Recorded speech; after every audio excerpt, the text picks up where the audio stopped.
the thing that's always stuck with me is something that Doug Rushkoff brought up in Present Shock, in terms of which he's the one that introduced me to finite and infinite games. He said that you look at the really thriving societies, and it's the societies for whom the money lost value if you kept it out of circulation, where the money was pegged to the decay of some real world resource, because we don't really, news doesn't gain value when it's a day old. Bread doesn't gain value when it's a day old. And so he was suggesting that some sort of negative interest could be applied to things so that it propels everyone. It encourages and incentivizes everyone to keep their money in circulation. It encourages a culture of micro philanthropy.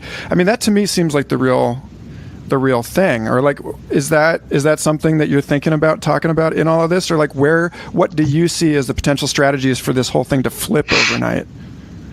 So when you say that you're a boring adult because you're getting interested in economics, if you're getting interested in economics as a philosopher, it actually means that you're just gaining deeper insight into how structural incentive and structural value systems and disposition work, which means you are not being a good philosopher if you aren't thinking about those things. And so if we say, all right, how much is air worth economically? Right now it's worth nothing at all. And because it's worth nothing at all, and we make decisions based on financial statements, right? Then we will pollute the air and burn it up. Now, how much is gold worth? It's worth a lot, a certain amount per ounce. So we will destroy an ecosystem if we need to get the gold out from underneath it, to put it in bars in a safe that is not doing anything for anyone other than affecting a financial accounting sheet.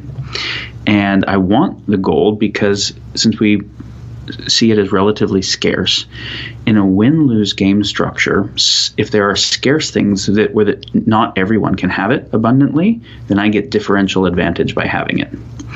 If something is abundant, like air, where everybody can have it, then it gives me no competitive advantage over anyone else, so fuck it, we don't value it. Now, if we were valuing what's really relevant to life support or to quality of life or to systemic advantage, of course that would be flipped. But in a fundamentally win-lose game theoretic structure, we value things that are relative to our capacity to win at that game. And that is pretty much exclusively pathological. It doesn't mean that it didn't serve some relevant evolutionary value, but that value is at the end of its life cycle. And so let's talk about what the future of macroeconomics has to be. And then, so the concept of demurrage, negative interest. Obviously, when we have interest, we have an incentive to keep money out of supply, keep resources out of supply, which means that it's going to maximize extraction and maximize hoarding, right? And you're also going to get increasing wealth inequality because those who have more will get more compounding interest on that, and et cetera.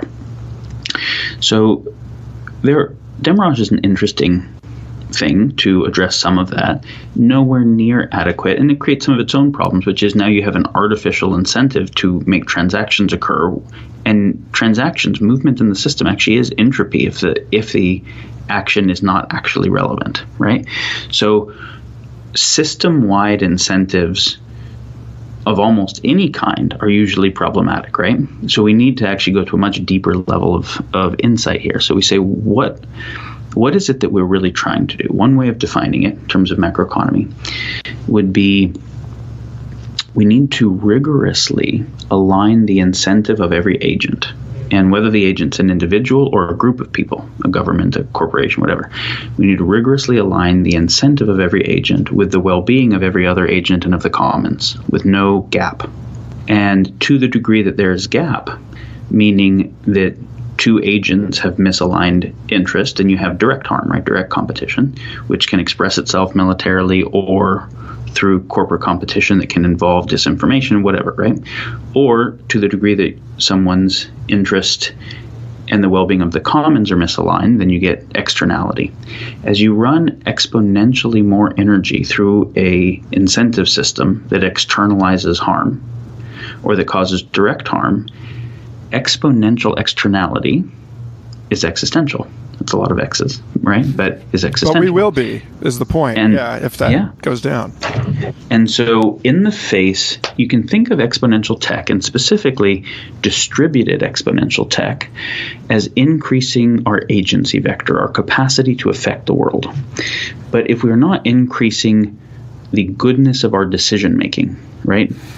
Then if you have more ability to affect the world in the way we've always affected the world, we've always murdered, we've always caused war, we've always used war as a reasonable way to solve problems. And in fact, it's really important to get that in every society that had private ownership, you had increasing wealth inequality until the wealth inequality was so much that war was the only mechanism to stabilize it, to address it. In every democratic society, you have increasing polarization and radicalization of political views until war is the only way of stabilizing it. And yet, when you have exponential tech, you don't get to have war anymore and make it through. And so we don't know how to do civilization without war, right? We don't know how to do it where we actually have reasonable ways of resolving differences and et cetera. So it's a fundamental shift. So if you say we're really talking about getting off win-lose game theory completely, that's the phase that we're at. That's, of course, unprecedented, right? It's unprecedented in the whole story. But as you said, unprecedented shit actually is the precedent of universe when you take a very long view.